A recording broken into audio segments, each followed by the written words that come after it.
So I'm Amelia Meggs. I'm from Issaquah, the Seattle area, Washington. I was in grad school. I had just transferred to a new school in St. Louis, and I had never really been in the LGBTQ community. I was going to join the LGBTQ club there, and so I went to a meeting. You know, you walk in the room, it seems like everybody knows each other.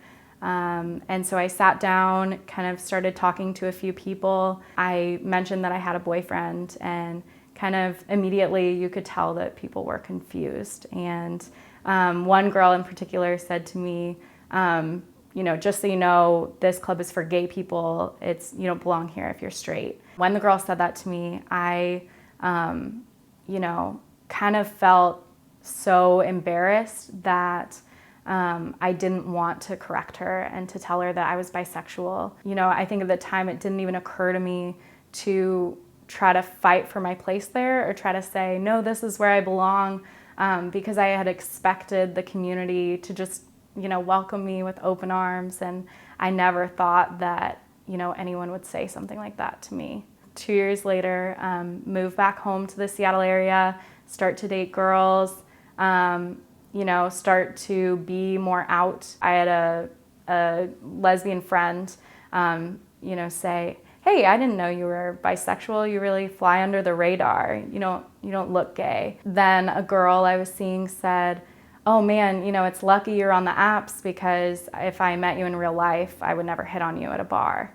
And I remember this one week, there was 3 different people in 1 week who told me in different ways that I wasn't gay enough or didn't look right. At that point, I kind of said, okay, something has to change. I'm not doing this right. I started Googling lesbian outfits and trying to see what does a typical, stereotypical lesbian look like, and how can I look like that? You know, should I dye my hair? Should I cut my hair?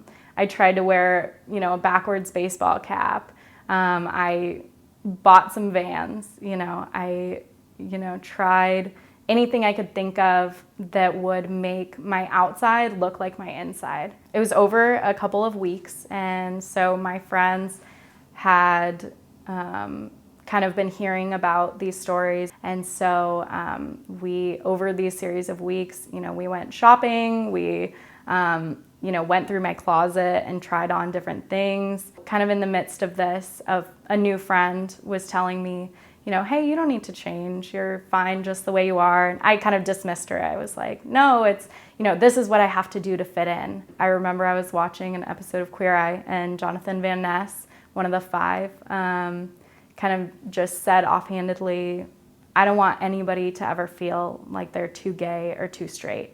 And, you know, I watched the clip about 100 times and cried, and I don't think it ever occurred to me that I was enough the way that I was, and that I didn't need to change to be who I am, that, you know, I already am who I am. So after that, I stopped trying to, you know, look a certain way or act a certain way, and just kind of accepted myself.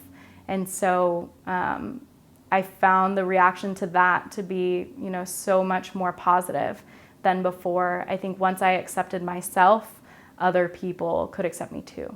You don't have to look a certain way or act a certain way to be who you are. If it's not me, I don't have to wear a backwards baseball cap or you know, get a tattoo that says bisexual if that's not how I feel. Even within the queer community, there's a lot of hate toward, you know, asexuals, bisexuals, trans people.